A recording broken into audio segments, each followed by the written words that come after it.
Cover ಮಾಡಬೇಡಿ cover ಮಾಡಬೇಡಿ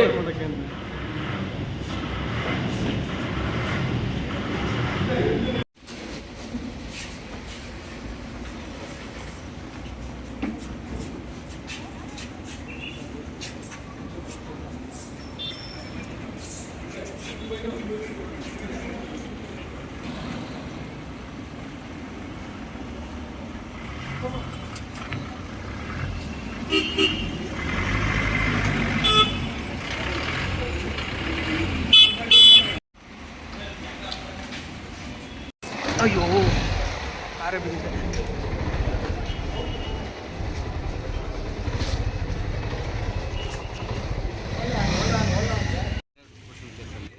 FIR additional ಆಗಿ ಮಾಡಿದ್ರು. ಒನ್ ಡೇ ಕಸ್ಟಡಿ ತಗೊಂಡಿದ್ದು. ಜರ್ನಿನಲ್ಲಿ ಹೋಗ್ಬರೋ ಟೈಮ್ ಸಾಕು. ನಾನು 2 ಡೇಸ್ ಕೇಳಿದ್ರು.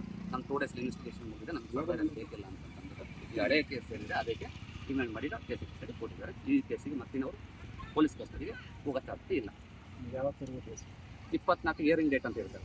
ಅಲ್ಲಿ ಹೋಗೋದು ಈ ಕೇಸು ಮತ್ತು ಪ್ಲಸ್ ಆ ಕೇಸ್ ಎರಡು 24 ಇದೆ. 24 ತಿಳಿಸುತ್ತೆ.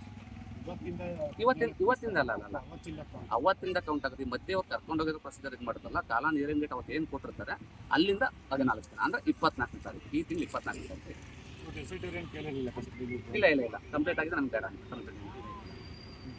ಓನ್ಲಿ ಪರ್ಪಸ್ ಅದರ ವಿಟ್ನೆಸ್ ಆಗಿ ಸಂಬಂಧ ಹೋಗ್ಬಂಡು ಹೇಳಿಕೆ ಕೊಟ್ಟಿರಲ್ಲ ಆ ಪರ್ಪಸ್ ಅವ್ರು ಇನ್ವೆಸ್ಟಿಗೇಷನ್ ಮಾಡಿದ್ರೆ ಇನ್ವೆಸ್ಟಿಗೇಷನ್ ಮುಗಿದಿದೆ ಅಂತ ಹೇಳಿದ್ರೆ ಹಾಗಾಗಿ ಜುಡಿಷಿಯಲ್ ಕಸ್ಟಡಿ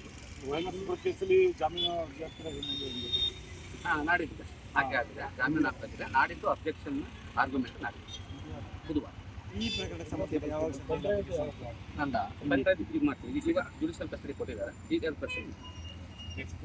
ನೆಕ್ಸ್ಟ್